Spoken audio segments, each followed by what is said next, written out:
Anecdotes for success. Level up with truth, meaning, trade-offs, perspective.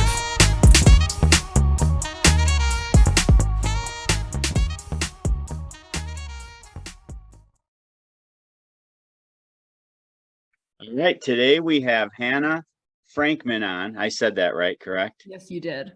I always panic because we talk on the phone or I've met people from social media, and then all of a sudden when it's go time to say the name out loud for the first time, I'm like, oh man, but this was an easy one. So thank you. Thanks for coming on. I just saw, I'm gonna interrupt you for a second. Actually, I'm gonna be super rude in the introduction. I just saw this quote the other day. I forget who posted it on Twitter. But it says something along the lines of, you know, somebody's a reader when they say a lot of big words and they mispronounce all of them. And I feel like it's kind of the internet sort of exacerbates that problem, but I don't usually judge people for mispronouncing things. It just means you read everything, and that's a good thing. It's good to be a reader. It's really solid. It does flow a lot easier in your mind, doesn't it? Mm-hmm. Yeah, no, 100%. So, well, we're excited. Why don't you just start off and tell us as much as you want about you, and then we usually interrupt, ask questions, and obviously there's a couple points I want to talk about, and I love what you're doing, even though it goes against where I work. But you know, but we've talked about that, and that's how we got in touch with each other, and I love it, and I think you're doing great things. So I'll stop talking. Go ahead. Yeah, I'm going to give you guys a super brief overview, and then you guys can redirect me into any of the pieces of this that you want to delve into more. The super short story is that I grew up homeschooled and ended up working in alternative education totally by accident. Just kept realizing that I felt more strongly about education stuff than I did about anything else. So I just kept coming back here. I grew up homeschooled 1st through 12th grade.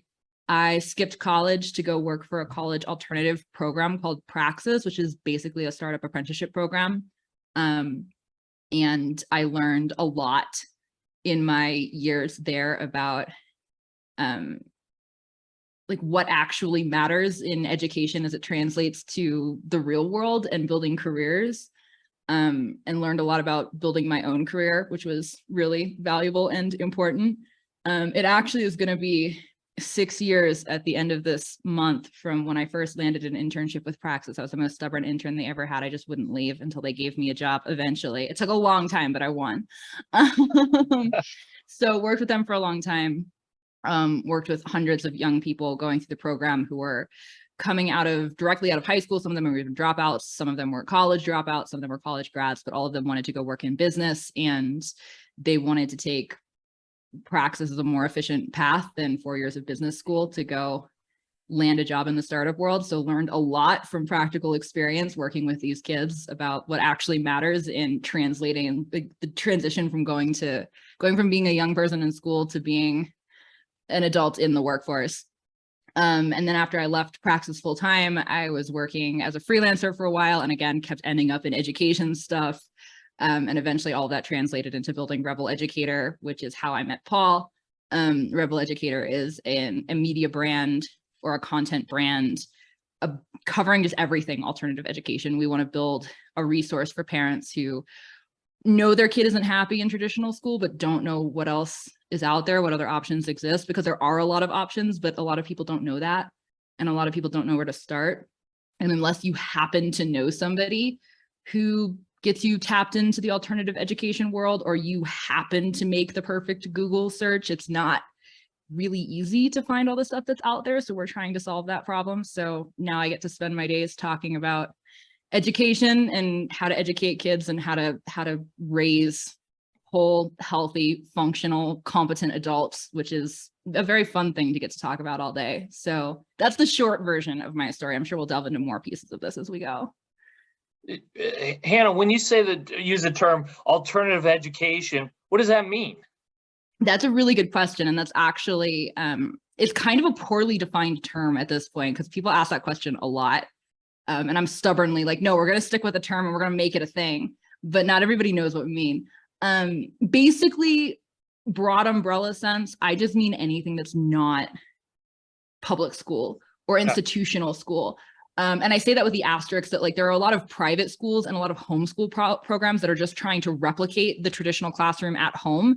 And I lump all of those very broadly under the umbrella of traditional school. Like if you're taking the public school curriculum and you're doing it at home, you're not homeschooling in like the purest sense of the word. You're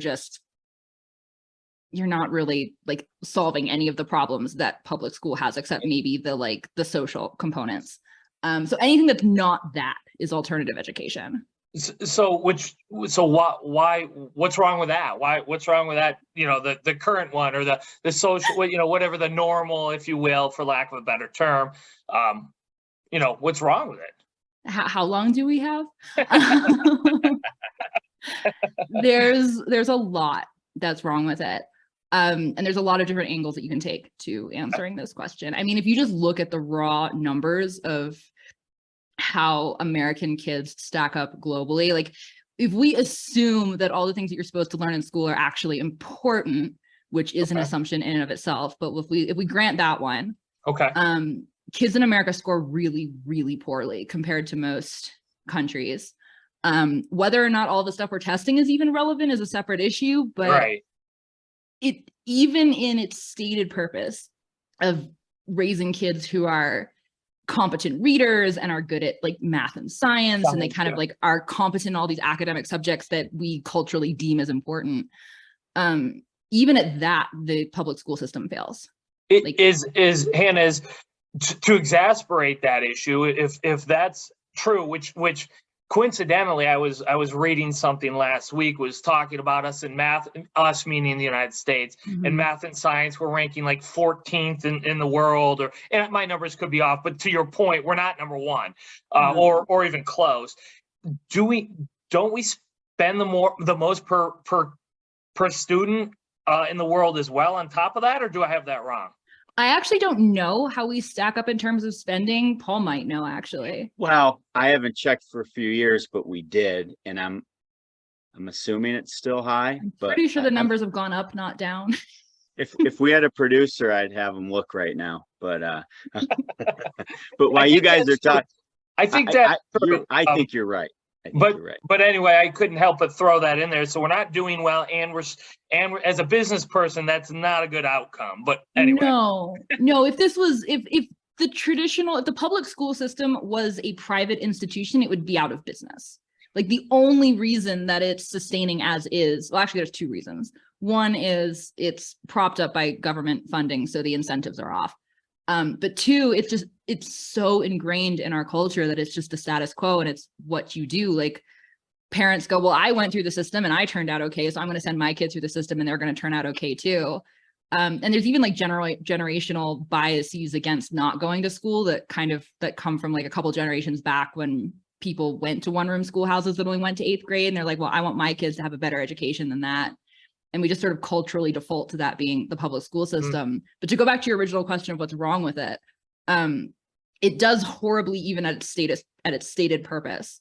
But even its stated purpose is kind of flawed. Like basically the whole system is set up it's a factory institutional model of creating good factory workers and good citizens. Like that was the whole point when the system was designed, was to build these very conformist units that could fit into all of the cogs of this like industrial society that was being built.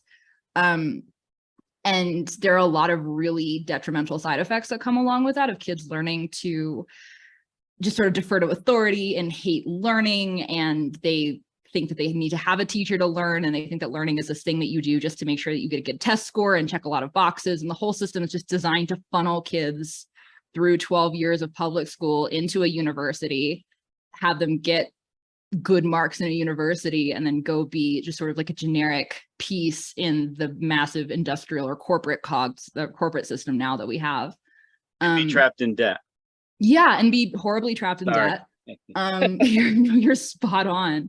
And it raises a lot of kids that are not self-sufficient at all. They don't have skills that actually translate to the real world. I hear this from employers all the time working at practices, and I'm sure you experience this all the time too. You hire people and they don't have any of the actual skills that you need to do well at a job. They can tell you what the capital of Nebraska is, but they can't tell you like anything about any of the things that they're actually supposed to do while they're working. which are much harder to Google as a sidebar than the capital of Nebraska. Like nobody needs to remember that. Come up here.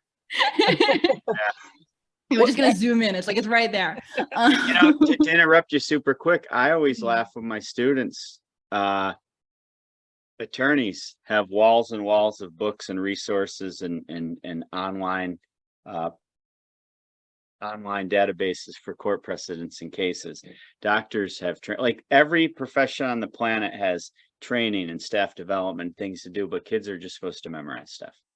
Yeah. Hey, Hannah, can I push back on you here? Because what fun would this be if we just agreed with each other and everything? No fun at all. Please argue. Right. And you know, I'll probably push back in a couple areas because it's super interesting and frankly to so far nothing you've said sounds wrong to me, but I have to push back anyway. So if we're so poor at all this, and I'm putting my hat on to push back. If we're so bad at this, why do we have the #1 economy in the world? And why do we have, the most educated society? And why do we have all these wonderful things that make America the wonderful place that it is? And all these, which I do believe in, and I'm sure you do too, that we do have a lot of wonderful things. Mm-hmm. But if we're doing a poor job, and I think education, and this is my economist hat talking, I think education is the #1 thing we can do for any society, if you believe in growing society and making it richer, which makes you live longer and have a more prosperous life and can help the less fortunate. There's so much benefit to that, right? And if we're doing so well in all these areas, what would be the I'll just say, well, look, we're winning, right? So why would we ever want to change? What do you think about that, or what do you say to that? That is a phenomenal question. I love that. I have a couple of thoughts on this. The simple answer is that we have all these things in spite of our education system, not because of it, which says a lot about all the other like social structures that we have. Which is a separate conversation, but like it's not because of our education system. And I think a lot of this is there's a lot of historical points that need to be touched on to answer your question thoroughly. A lot of the world is trying to play catch up to the US. So if we're comparing if we're looking just at the data of like what our school system is supposed to do, and then how it's actually performing. A lot of the countries that are scoring better than us are just trying to play catch up to the US, and they're working a lot harder than kids in our school system are to catch up to us, which whether or not that's a good thing is an entirely separate question, like whether or not that's actually a good thing for all the kids in these education systems in other countries, just be trying to catch up to the US. But we've had this really robust economy for a very long time, and it's sustained itself through many changes in our education system, and frankly declining numbers in terms of test scores and literacy rates and all of these things, which is in a lot of ways become really exacerbated over the past few decades. It's a lot worse than it used to be, but we've led the world economically and in a lot of ways culturally too for a very long time. And a lot of the things that make the US a really great place to live have their roots in our economic policy and our social freedoms, and have very little to do, I think, with our education system. I mean, if you look at the US during the Revolutionary War era, there was no public school system, and yet we had incredibly high literacy rates. And you read the writings that were supposed to be publicly consumed literature, the newspapers and the commentary of the era, and they're using all kinds of big words that kids in school today don't know what on earth they possibly mean. They were referencing Shakespeare and Latin texts and Greek philosophers, and there was this very high level of academic knowledge and understanding that was sort of built into the culture completely sans public school system, which is a really interesting thing to study too. But that was the culture that built the economy that we live in now. And I think that I actually think that some of this probably will change over the next 40, 50 years if on a global scale, if the US doesn't catch up in terms of education, because, you know, you look at kids in India and in China they're very fluent in English, and they're really adept at all these academic subjects, and they also know they have tech skills, and you're looking at all these tech companies that are US based but can hire globally. I actually think there is going to be a really big shift where Americans coming into the workforce are going to be in for a little bit of a shock when they realize they're competing against a global market, and somebody in India, you can hire them for half what you'd hire somebody in the US, and they're totally, like, they're fluent in English, they're competent in all these subjects, they're a good programmer. Why wouldn't you hire them? I actually think a lot of this is going to change, but it's really, we're not where we are in the US because of our education system. And when you look at the people that have built the companies and created the innovations that have made America great, most of them didn't go to traditional school, or if they did, they dropped out, or they did very poorly in traditional school. They succeeded in spite of the system, not because of it. And I really think the average person is really disserviced by the education system that they're sort of thrust into without thinking, because it's just the status quo. Well, that was a great answer. I was going to say, I don't know if that answered your question at all. I feel like I rambled a little bit. Boy, did it. You went kind of an area I hadn't given a lot of thought to this. This isn't the world I really live in that much, but it really makes a lot of sense to me and adds up. Paul, I think I interrupted you. I apologize. No, I was just gonna say it's fantastic, because back in the early days of this nation, the people that didn't have any type of literacy, they had the freedom to pursue interests and hopefully learn how to read. And then when public education was founded, it was founded for the sole purpose, really, to probably train the working class to build our great infrastructure, right? That ship sailed. And now you have countries like India and China that have more English speaking people than we have people. And those US based companies, I mean, they're not going to just tolerate uneducated American people working for companies when the talent's elsewhere. I mean, that's sort of what you're saying. The field's just changed. Yeah.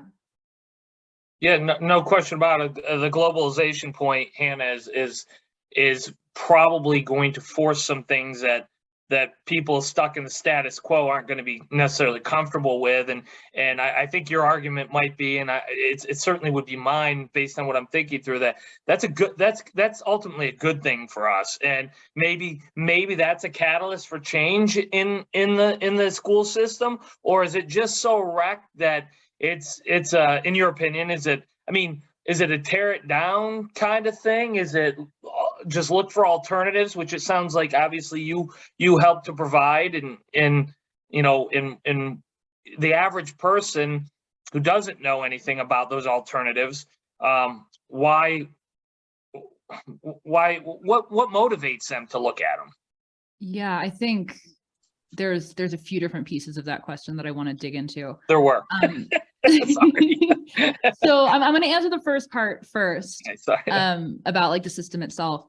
I don't think the answer to any of our education problems in America, and globally too, because a lot of my criticisms aren't just of the US system, because like there are a lot of, like, most standard education in at least Western countries is fairly the same in terms of the structure, and it's all broken. Okay.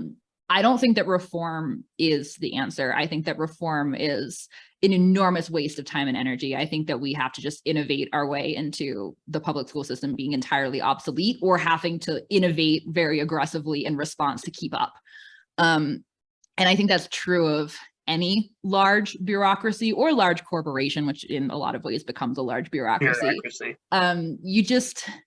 Things become too calcified and too bloated, and you're just not going to, it's really hard to change, even in something that's like very purely free market and capitalistic. And it's even harder when you have something that's highly regulated and it's got public policy involved. So it gets even more complicated to change. It's not going to happen in the public school system. And it's a total waste of time to even talk about it, in my opinion.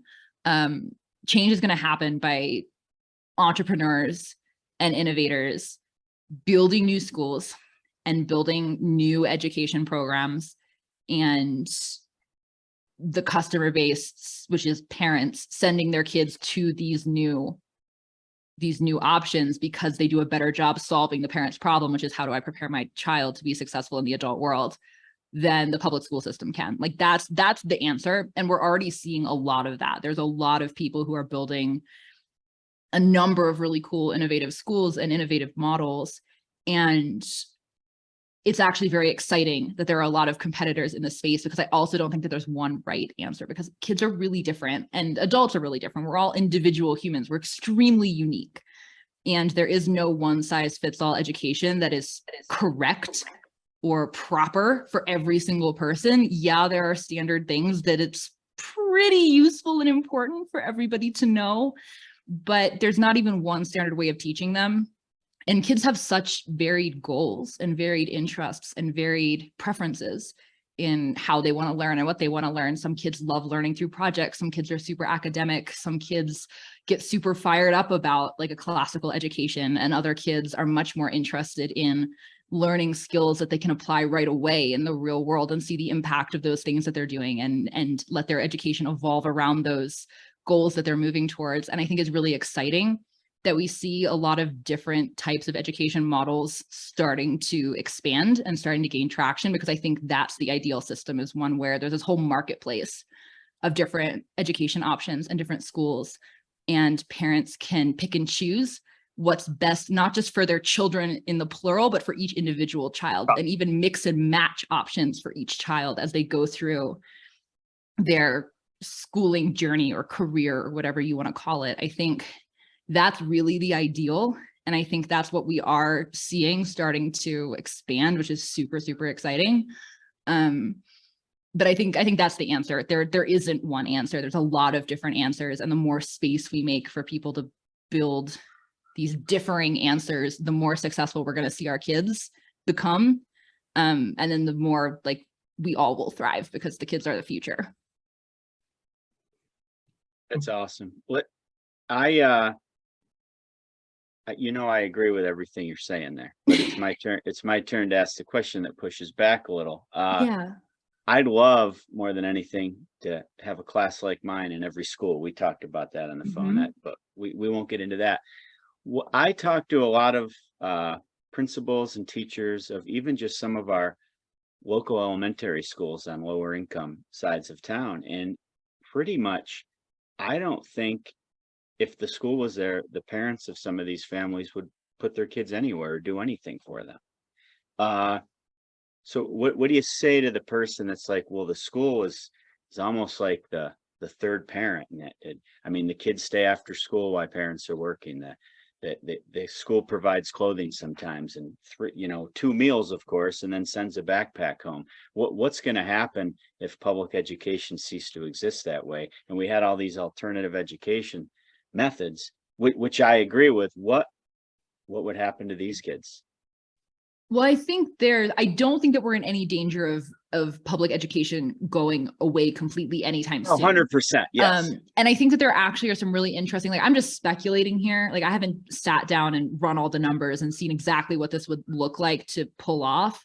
But if you look at Arizona, which just passed an ESA program that allows every student to take their state funding to any school that they want to attend. So instead of it's $7,000 a year per student. Instead of that being tied to the public school, and that only goes to the public school, it follows the kid. So if the kid wants to go to an online school or a private school or a micro school, or they want to enroll in different programs as a homeschooler, that money it either goes directly to the school or it becomes a voucher that parents can use for these different programs, which is really cool to see. There's a few other states that have similar programs, although they're not universal the way Arizona's are. Arizona's the first state where this just applies to every kid, no matter what the circumstance. But it's going to be really interesting to watch what happens in Arizona, because the public school suddenly has a level of competition, like it's actually playing in the free market in a way that education never, like the public school never has before. Because historically alternatives were really expensive, or like parents had to fund with their own money on top of the tax dollars that they're already paying to their public school system, which is really messed up. They'd have to pay with their own money to send their kid to a private school, or they'd have to invest their own resources to take an income cut or whatever to homeschool. And there's tons of options for parents in states that don't have these ESA programs. This is one of the most, this is the FAQ about alternative education that bothers me the most, is people are like, well, I just can't afford that. It's like, well, have you tried crunching the numbers? Like, yes, you can. If you really care, you can make it happen. But it's going to be really interesting to watch what happens in Arizona, because all of a sudden these public schools are going to have to really get their act together, or they're going to just go out of business effectively. But I think there's going to be a really interesting competition opportunity in these lower income neighborhoods. Like, if the public school system is losing funding, there's room for an entrepreneur to come in and build something better. Like, there are all kinds of things that are flawed with the model in schools across the board, whether it's a standard public school in a rich neighborhood or a standard public school in a poor neighborhood. And there's tons of room for people to come in and build something better that serves the same function and solves the same problems for parents. And especially if we see more and more ESA programs, like, the funding is there because it's coming from the state. So I think there's room for some interesting stuff. There's a school in Philadelphia that uses grant money to fund itself, and it's not profitable yet, but they're funding, or they're building a school in downtown Philadelphia for inner city kids that, again, like, they'd be going to these lower income, lower test score, just sort of underfunded public schools. And instead they're going to this like super entrepreneurial project-based school that's, you know, designed to help give them a crash course and everything they need to go be entrepreneurial adults. And it's funded through grants. So there's tons of options for people. Like, the woman who's running that school, she's just super passionate about creating better options for kids in Philadelphia. It's just like her life's mission. And she gets super excited about going and build this. And I think there's a lot of people out there who feel that way. So I do think that there's tons of options for the private sector to come in and build things that are way better than the traditional school system. So yeah, it is a problem that there are kids who don't have anywhere else to go besides school, and they absolutely need to be taken care of. But just because public school is what's doing that now doesn't mean it's the only option, and doesn't mean it's the best option. Well, it's funny. That's a great answer. And the fact that certain communities or districts are starting to let parents take their tax dollars to other schools, that's step one.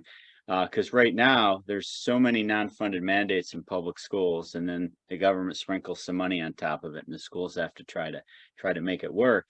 But they can't do that if all the money's gone. And I think the void would be filled. One more question, Matt. I know you probably have some stuff on your mind. Go. You know way more about this than me. I'm fascinated. Do you envision, and this is why I wanted you on, because maybe there are models like this. Like, why can't a company or a business person, corporation, just create like an institution where kids come in and apply and maybe live there, almost like a prep school, like any kid? Like, you mean like kids could come apply to go to school with this institution? It'd be almost like a talent funnel for the company. Yeah, like said school, you know. I'm surprised. I mean, I guess they don't feel the need for it, but I always feel like that's going to happen someday. That's just my wild speculation, but I don't know if the public would agree with that. Any thoughts on that, or is that too crazy on my end?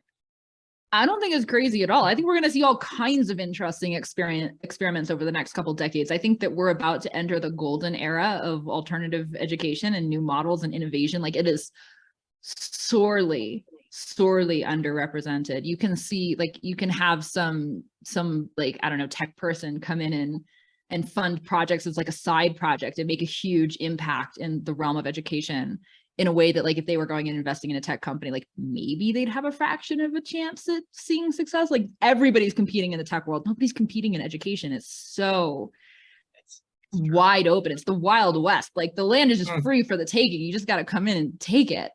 So I think we're going to see a ton of stuff start to crop up over the next couple of decades, because people are really, really hungry for it.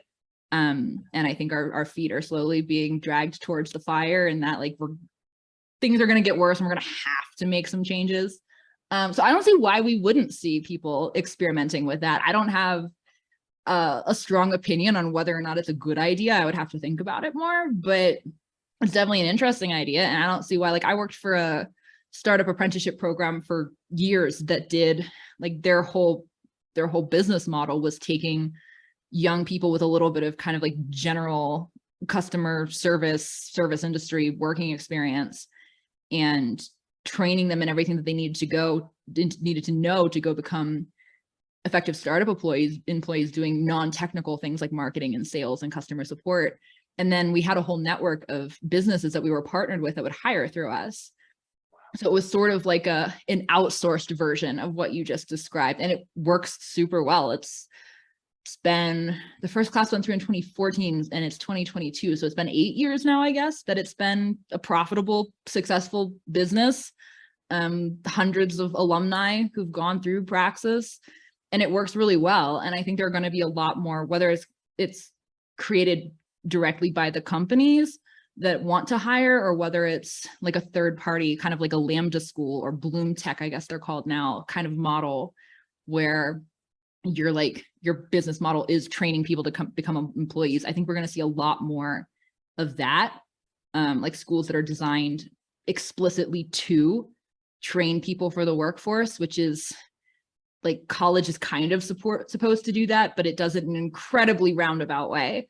And a lot of what's in college, I think, or what college provides can and should be unbundled too. Like it's all, you just get this lump deal of like, we've got this package for you. There's like some socializing involved. We got sports. We've got, you've got like the college experience where you get to live on your own for the first time, but like in a safe environment where you're around a bunch of other people who are the same age as you and out on their own for the first time. And there's like, you know, the I forget what you call the person in the dorm, the resident resident assistant. Assistant, that's the word. Yeah. They get to like go in case you actually have any problems.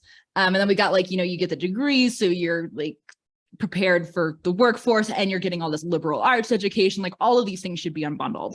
You can like, all of these services would be much better offered as standalone things that you mix and match, and it's not all costing you 60 grand a year at minimum. Hannah, I would assume and I believe wholeheartedly, and I love the free market solution, and because I love it for many things. It's not perfect for everything, and nothing's perfect anyway, but I think it's a better answer in a lot of ways. But the other thing you'd get out of that is the market would shift based on the education would shift based on the market's need for demand in certain areas. So right now, turning the school system is turning a giant battleship, right? And it can't be done. It can't be done quickly anyway. No. And in a market system, it's going to turn like that, or you're going to be out of business. And you're going to lose your money, your investment, whatever the case may be. And I think you'd have a much more efficient model in place there. There's no question in my mind about that. You've actually answered a host of my questions as we've been discussing here, but you're so knowledgeable on it, and that's clear. It's fantastic. What do you get from the current teachers? You know, I have teachers in my family, and we all know teachers, right? And I think we all respect them, and they have have a difficult job. And this isn't to bang on teachers. I'm sure that's not your intent by any means. But what do you hear from teachers? Because anytime I get in kind of a discussion about this stuff, I'm usually told, one, to stay in my lane, and two, it's hard and has this and that, and I have no doubt about both of those things. But that's one of the things at the top of my mind is what do you hear? Yeah, that's Real a quick, really. I have a follow-up to this. No, I have a follow-up after you answered it that ties. Oh, okay. Okay. So, to be very clear, and you said this too, but I want to just be super clear about my position. I don't think any of this is the teacher's fault. I think most teachers are really great people with really great intentions who are doing really meaningful work. They're trying to help kids become whole adults. That's a huge task and very important task to take on. Right. And they're trapped in a really horrible system. And they're aware of that to varying degrees. Okay. And I think that the teachers that also the other thing that I want to say, I hate the stay in your lane argument, because you're an entrepreneur, you're a business owner, you are in a lot of ways, the customer who's purchasing the product that's coming out of school. Like, you're an employer. And you also have the perspective of, you're an entrepreneur, and any kid who wants to be an entrepreneur is going to be following the same path that you're following. So in a lot of ways, I actually think that the perspective of people like you is more important than the perspective of teachers, which, again, not anything against teachers, but they spend their whole lives in the education system. They go to school for 12 years, the traditional, like, first through 12th, and then they go to college, and then they go immediately into the classroom as a teacher. So most of them have never had any experience outside of that, except maybe some summer jobs. And so everything that they know is theory, because getting a job in the teaching world is nothing like getting a job in the private sector. It's completely different. So a lot of them are extremely knowledgeable about a lot of things, but your perspective as somebody who's, again, like, you're the employer and you're also the entrepreneur and business owner that some kids want to become. Your perspective on what's broken and what's wrong is extremely important, because you're seeing things that a lot of teachers aren't, just by nature of the system that they've been in their entire lives. And it's really hard, I think, for a lot of them to look at the system really objectively when it's all they've known. Like, if you've only ever lived in, I don't know, Western Kansas your entire life, it's really hard for you to look at it and say, like, yeah, these plains are really flat compared to the mountains 600 miles to the west. Like, because you've never seen them. You don't know how to compare. It's like, yeah, this is how this flat land compares to the flat ocean, because you've never seen that either. If you don't have anything to compare it to, it's really, really hard to objectively analyze what's going on. But to actually answer your question, there's a few different things that I get. I get a lot of teachers who are definitely system apologists, who are just like, I'll make a criticism, and they're like, we do that all anyway. And I'm like, I think you missed my point, because, like, there's nuance here that I don't like. Maybe you're doing it and that's awesome, but I don't think you're doing what I'm talking about. So there's definitely some of those, but I actually hear from a lot of teachers who are extremely on board with what I'm talking about, and who reach out and thank me for what I'm saying, or who comment on Twitter threads that I write with their own insights about, like, yeah, I've seen this problem crop up in this way, or like, yeah, I've really noticed that this thing is lacking. And a lot of them feel really trapped by the system and are really excited to see people building other options. I've heard from some teachers who are trying to get out of the system and are, trying to figure out where they can take their teaching skills to go support some of these innovators and entrepreneurs, or who can go become, like, they're interested in becoming teachers in some of these alternative programs that are starting to crop up. I was talking to a teacher recently. She's the sister of a friend of mine who just quit her public school teaching job this past year, and she's building a micro school in Virginia.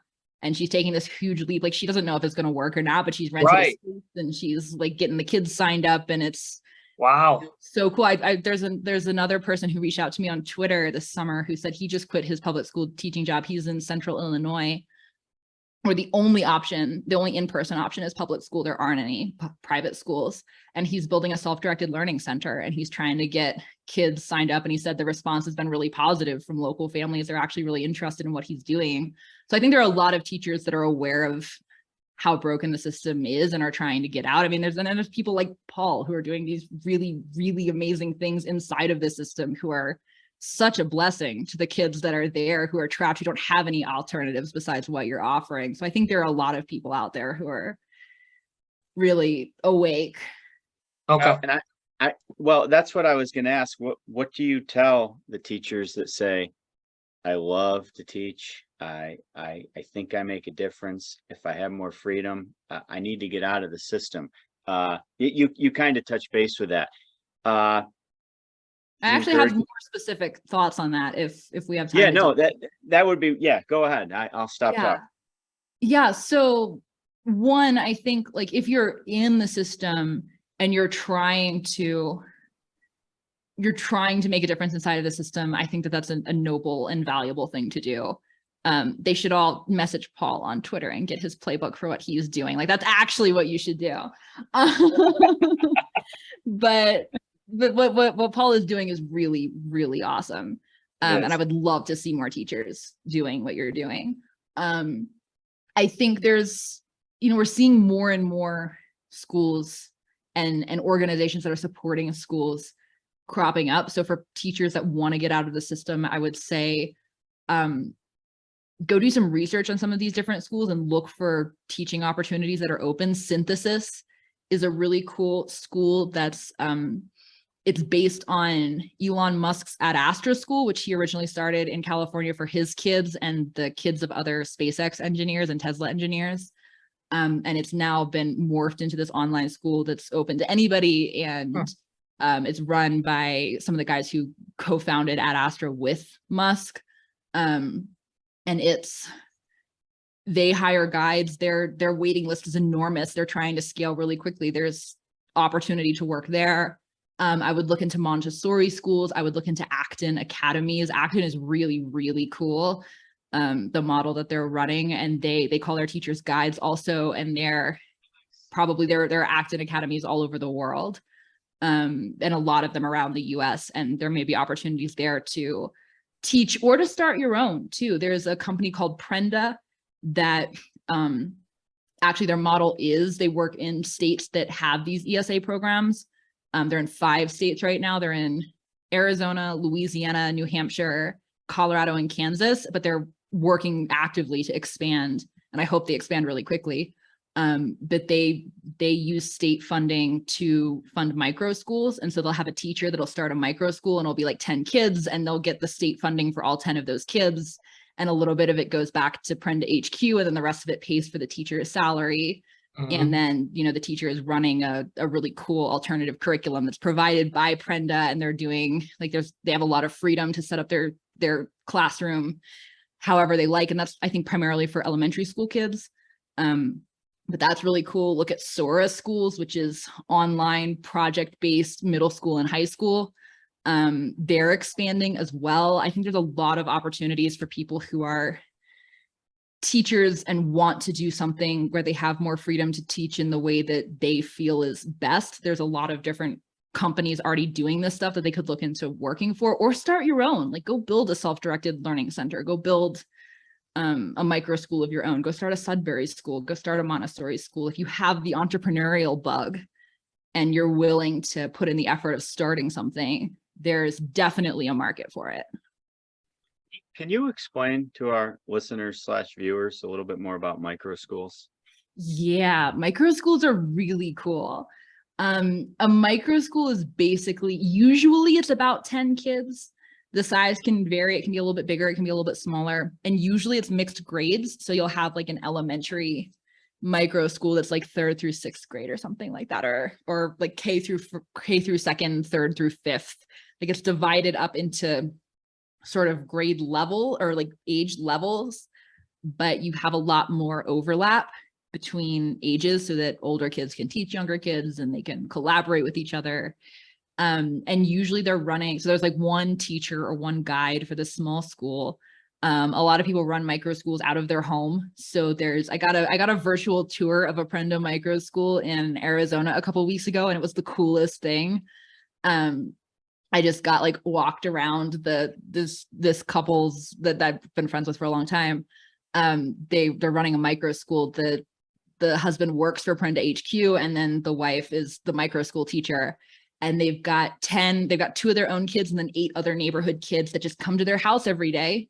And they all sit around the kitchen table and in the living room and the kitchen island, and each kid's got their laptop and they're each working on their own thing. They're using like math apps to learn math and different programs to learn grammar, and they all set their own goals for the year and also for the day. It's like, okay, my goal today is to do X, Y, and Z, and then I'm going to like work in a self-directed way towards that goal. And my guide is there, my teacher's there if I have any questions. And then they have like collaborative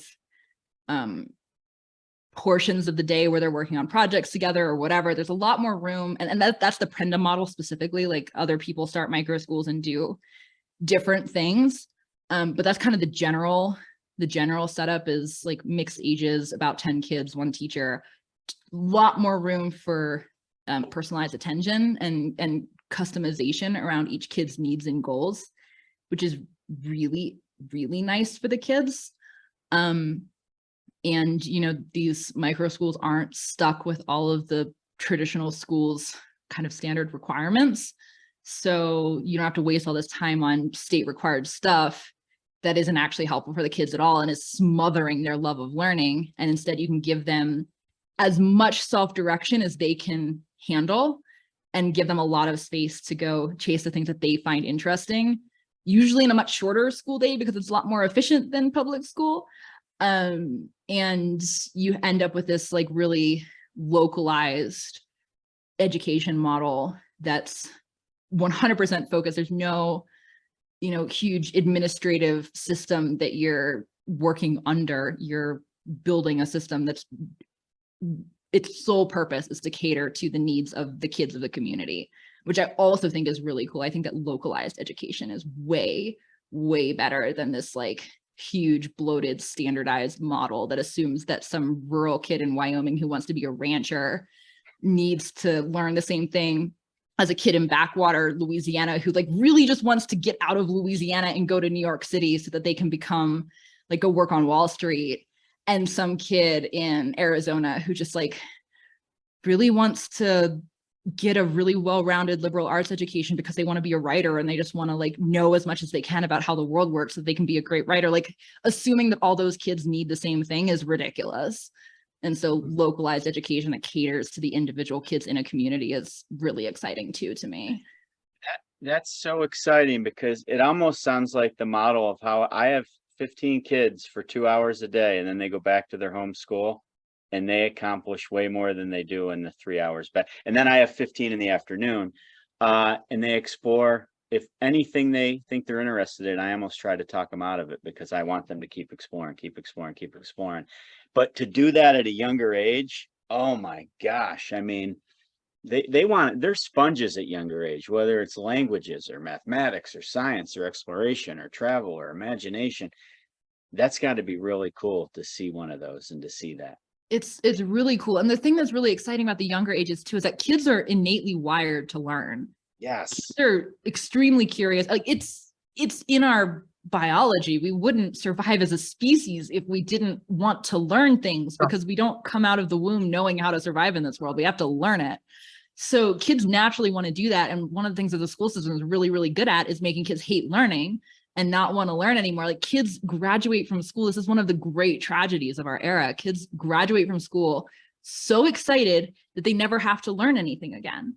And that is tragic. Mm-hmm. And it is almost criminal in my mind. It is a moral failing that it is immoral to do this to children. And yet we do it to almost all kids in our country and around the world. And so when you have kids in these alternative programs, they get to learn how to, they get to maintain this excitement around learning, but whatever they choose to pursue in a self-directed manner, they're learning this meta skill of learning how to learn, which especially in the 21st century, when the job market's changing so fast and probably half of the jobs that kids 20 years from now are going to be going into, probably more than that actually, don't even exist yet. Like who was going into kindergarten in 2000 going, I want to be a social media manager. Like that didn't exist. Right. So, and yet how many of those kids are social media managers now? Right. So we're preparing kids for a world that doesn't exist yet. So the more adaptable and the more self-directed we're raising kids to be, where they can go learn whatever they need to do for whatever jobs are emerging in a decade, 2 decades, 3 decades that they're really excited about and they want to go work in, like that's the best gift that we can give them. That's the best way we can equip them for the future. And that's what all these alternative programs are letting them be self-directed or allowing them to do, which is another reason why I think what Paul's doing is so cool. So Hannah, how do we know that these opportunities outside the traditional education, objectively, how do we know that they're better? Are we measuring them in some way? Yeah, I mean, there's a lot of different ways to measure them. It's pretty common for kids in these alternative systems to actually score better on standardized tests because even though they're spending less time on like training for those training tests. for the big test, they're able to learn really quickly. And again, that enjoyment of learning hasn't been smothered. So it's actually a lot easier for them to just like go study and pick up whatever they need to pass the test. So they're Acton Academy is one of the schools that I think is really, really awesome. And one of their, like in their early years, they had a kid who got a perfect score on the PSAT. And he was like not in any like advanced math programs or anything like that. He was working in this very kind of free range, open-ended schooling environment and scored amazingly well. Alpha School in Texas is another really cool one. They get kids that score 5s on AP tests all the time, and they don't even have teachers. They're learning everything from apps in a really self-directed manner. So there are a lot of schools that do have test data that we can look at. But I think a lot of it, like we're looking at the whole person, right? Because you're raising whole people. You're not just raising test takers. Kids who are going through these alternative models, and you see this a lot with homeschoolers too, they tend to do better adapting to the real world. They tend to be actually more confident and more poised because they're interacting with the real world with more agency in a way that kids in traditional school never get. You look at their job performance when they start working. A lot of them can start working sooner because they're not spending as much time on all of these general requirements that kids in regular school spend 7 hours a day in the classroom doing, and then bring home and do for another 2 or 3 hours a day, because I guess the 7 hours wasn't sufficient to, you know, have them get everything done. A lot of them start working sooner, but a lot of them are really competent in the workforce because, again, they know how to pick up new things, they know how to learn, and the transition is just a lot easier when you've already had that agency as a kid. It's already a known thing to you. So I think like you can look at these different individual schools, and if you look at the different models too, they all have success stories too. Like they're trying to sell the thing that they're building. So there's a lot there that you can go and you can look at. But I've seen, like, just anecdotally, I've known a lot of kids who are homeschooled. I've known a lot of kids who went to public school, and I've worked with a lot of them in praxis and teaching homeschool classes and all different types of things that I've done over my career thus far working in education. And I often see a distinct difference between kids who went through alternative models and kids who went to public school. And there's some kids who went to public school and are doing amazingly in spite of public school, but it's very clear that the ways that they're thriving are in spite of school. It's the things that they're fitting in around their school time.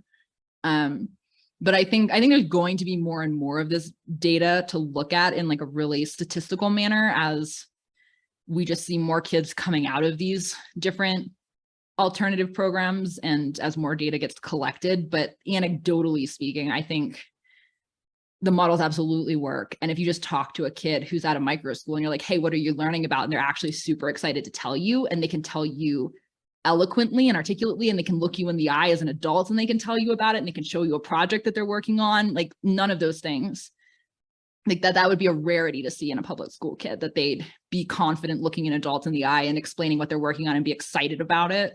And I think that in and of itself speaks volumes. Can I tell you the time that I realized that the traditional education doesn't really work in the classroom? Yes, please.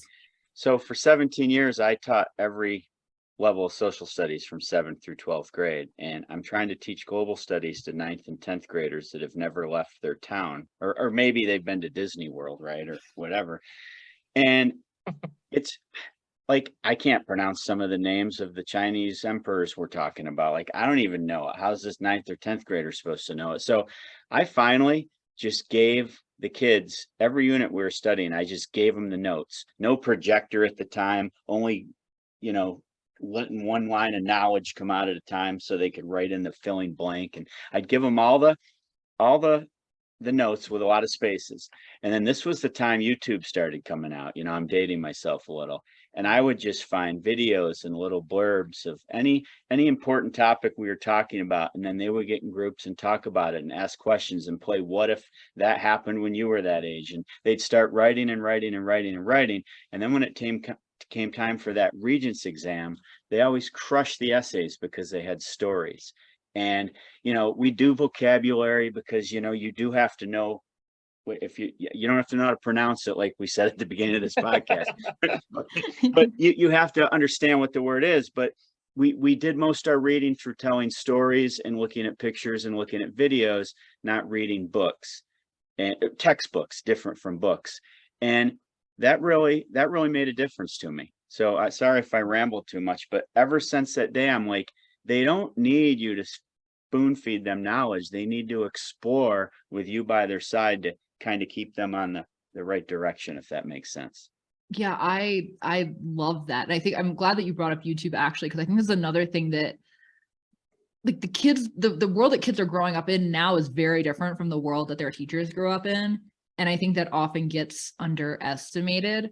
Like people talk a lot about the problems, like, you know, kids have all this extra peer pressure because of social media and they have all these distractions from social media and all that. Those are accurate criticisms, but kids also have access to information in ways that, you know, 2 generations ago, we couldn't have even dreamed of. And there's a really, I can't believe I'm blanking on, I'm clearly not a basketball person because I'm going to tell you the story and I can't remember this guy's name. Oh man, it's gonna come to me right after.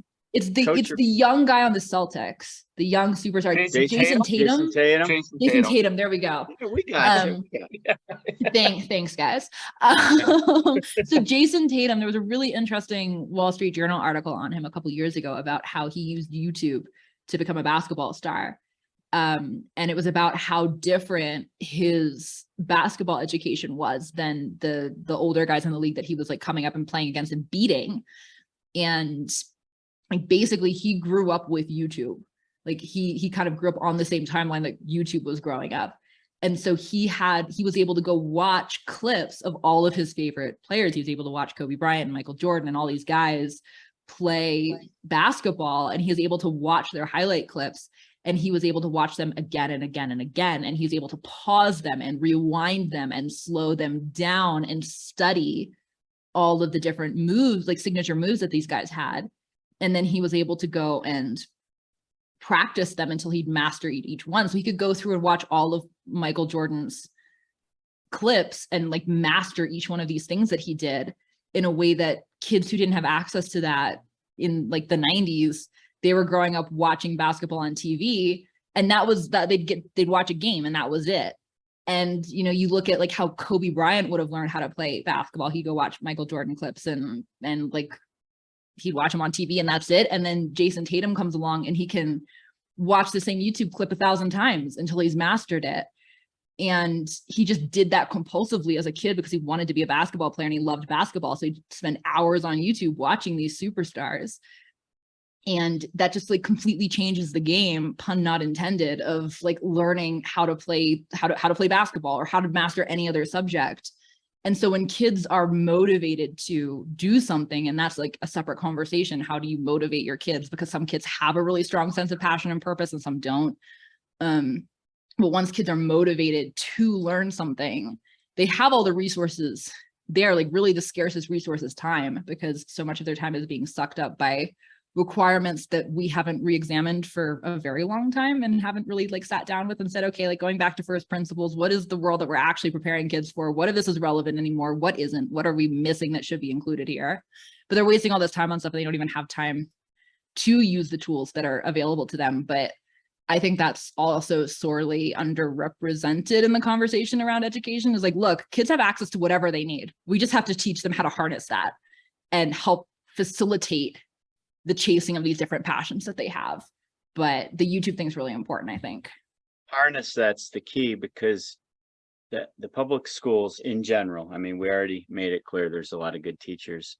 They want to be the gatekeeper for everything and the control and the authoritarian, when really it's all about connections and harnessing and guiding and mentorship.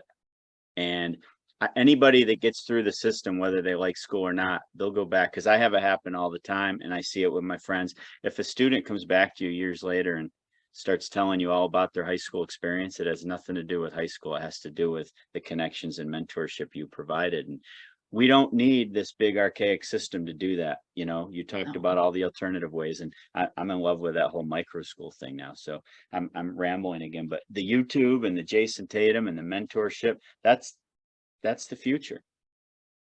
Yeah, it is the future. And I think, I mean, the school system, and I talk about this a lot with universities, because when you look at the history of the university, it originally was founded to be the central hub of knowledge. Like it was a nexus of information in a world where you had to travel by horseback hundreds of miles over many, many days over rough terrain to get to a place that had this like central hub of information, of knowledge, of books. It had libraries and scholars, and like it was, you needed this physical hub of information because it was the only way for information to be transmitted. And the entire university system became completely obsolete the minute the first computer went online. Like the minute the first computer connected to the internet, the death warrant for college was signed, because the purpose of college was like, it's no longer relevant. We don't need a central hub of information anymore. And I think a lot of that's true for the school system too, where people really get, I hesitate to even say this because again, like so many teachers are great, but there definitely is an ego thing too for some people where they're like, I am the conveyor of knowledge and you need me.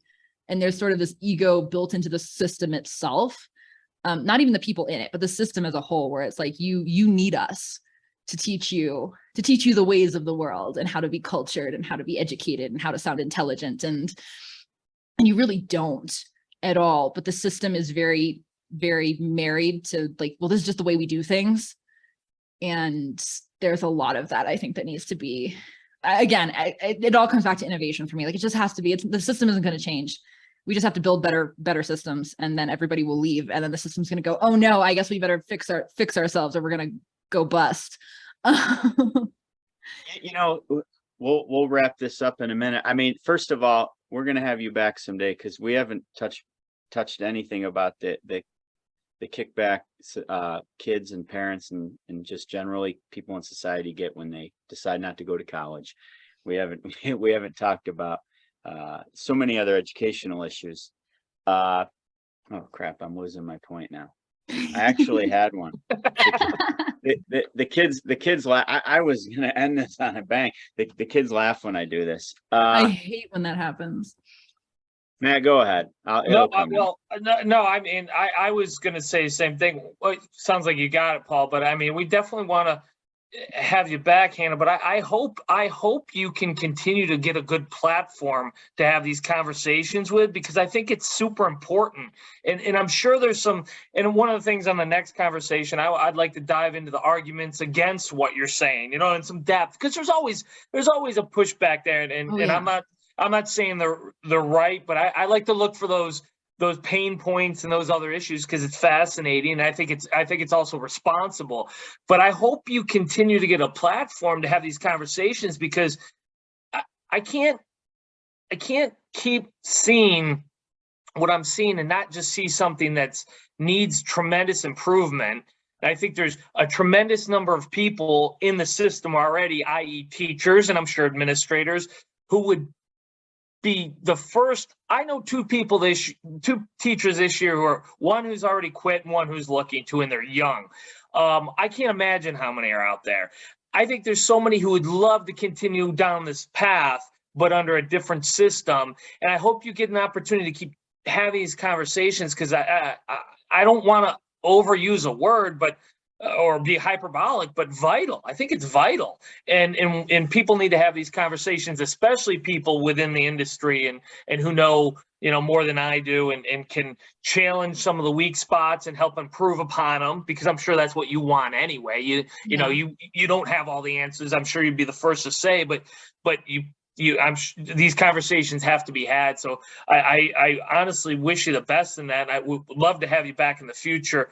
But I hope you can continue to have these conversations and challenge the system in a way that because I think it needs to be done. So I'll stop there. Paul, go ahead. Now, I was going to say, when I dive into teacher Twitter, education Twitter, there's a lot of people complaining about working conditions and teacher pay and teachers leaving the profession. And deep inside, I mean, individually, everybody's story is their story, but for a systematic structure that I don't personally like, it's not really a bad thing. No, it's just bad if they don't get to do what they love anymore. But that's why people like you, Hannah, and your platform, Rebel Educator, is good, because maybe it'll help guide people to alternatives to keep teaching as well, right? I hope so. That's the goal. That's the dream. I think, you know, like Matt used the word vital. I don't think that's an overstatement at all, because it is really important. Education's the beginning of everything. Childhood's the beginning of everything. It's really important. It's a really important thing to get right. And the bar is very low to get it more right than most of us currently are. And it's so exciting to me to meet people like Paul who are doing really cool things inside of the system, and to meet people who are stepping outside of the system and building new things. And I think we're really at the start of a big wave of change. I think that COVID opened a lot of people's eyes. I think the death of the institutional education system is going to be one of the enormous silver linings of COVID. It was going to happen anyway, but it's dying a lot faster than it was on track to, because of people bringing school home and seeing what actually is happening in schools, and sort of breaking through some of the taboos around having your kids home all day. So I think we're on the cusp of a lot of really big changes, and it honestly kind of feels like an honor to get to be part of that conversation this early, and to get to be meeting all of these people that are frustrated with the system or doing other things, and hopefully being able to be helpful to them. And this was a great conversation too. You guys asked me some questions that nobody's ever asked me before. Actually, this was really, really fun. I had a great time. Thank you so much for having me. I would love to come back. Absolutely. And I'm gonna put you on the spot now, because we are on camera. I'd love you to Zoom with my classroom sometime. I'm in. Okay. Well, I figured it wasn't really on this. No, invitation declined. How dare you? I would love to. It would be my pleasure. Well, thank you. Hannah, tell everybody where they can find you, and social media platforms, etc. Go for it. Yeah, you can find Rebel Educator on Twitter. It's just at Rebel Educator. You can also find me on Twitter at Hannah Frankman. Rebel Educator, we have a website, rebeleducator.co.co. We're building out a pretty big content library of articles and resources. We're just getting started, but there's going to be a lot getting published there over the next few months. And you should also absolutely sign up for our newsletter, rebeleducator.substack.com. My friend Taylor writes that, and he is an amazing writer. And if you're not subscribed to this, you're sincerely missing out on really amazing, spicy, but also very useful content in your inbox every week. So that's where to find us. You can always, I run Twitter. You can DM me anytime. I am always happy to chat, happy to answer any questions that people have. So definitely don't feel shy about reaching out. If there's anybody listening to this who has questions, or if there's any way I can be of service, I'm always happy to be. But Twitter is probably the best jumping off point, because everything else is linked from there. Super powerful, isn't it? Twitter. That's a whole nother conversation. But get kids on Twitter. That's a very loaded statement. There's a lot more nuance to that, but also it's very useful. That's the first project we do in class: LinkedIn accounts and Twitter accounts, and they have to. I keep love them that going. so much. No TikTok yet. All right. Hey, until next time. Thank you, Hannah. Keep fighting. We appreciate you. Yeah, thank you so much, guys. This was great. Absolutely.